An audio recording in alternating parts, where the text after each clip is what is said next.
Katika pita zote hapa Iringa, sasa hivi tumefika katika mradi ambao tunasema ndio mradi mkombozi kwa wakazi wa Iringa, wakulima wa Iringa, kilimo cha umwagiliaji. Hapa mimi sitaki kuongea sana. Hapa nataka wataalamu ndo waongee sana. Ukiangalia kuna mto hapa nyuma yangu, mto huu maji yamechotwa na kupelekwa kwenye mashamba. Niko na mtaalamu, wewe ni engineer.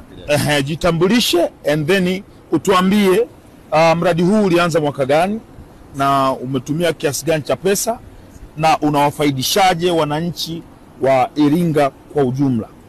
Okay? Kwa majina naitwa Edwin Dickson Enzi, ndio mhandisi wa umwagiliaji kutoka Tume ya Taifa ya Umwagiliaji, ndio ofisi ya umwagiliaji wilaya ya Iringa. Mbele yetu hapa tuko kwenye mradi wa umwagiliaji wa skimu ya umwagiliaji mkombozi ambayo inapatikana katika tarafa ya Pawaga katika kata mbili za Itunundu na Mboliboli. Okay. Kata hizi zote mbili zinapatikana kwenye halmashauri ya wilaya ya Iringa, mkoani Iringa. Okay. Na utekelezaji wa mradi huu unatekelezwa katika mikataba minne, kwa maana kwamba tuna roads namba 1. Mradi huu ulianza lini? Mradi huu ulianza mwaka 2022. 2022. Na unategemewa kuisha mwezi wa 4 2025.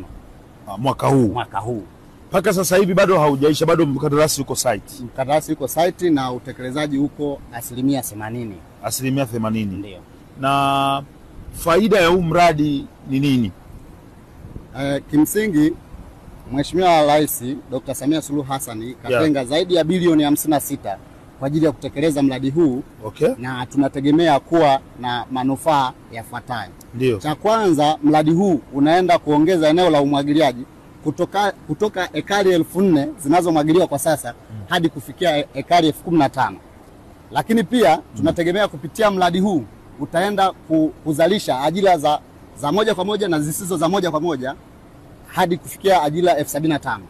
Okay. Lakini pia kupitia mradi huu utaenda kuvutia uwekezaji wa viwanda vya kukoboa mpunga, lakini ambavyo vitaenda kukuza pato la wakulima, pato la wilaya, mkoa na taifa kwa ujumla. Mradi huu hapa ndo maji yanapochukuliwa hapa. Yeah.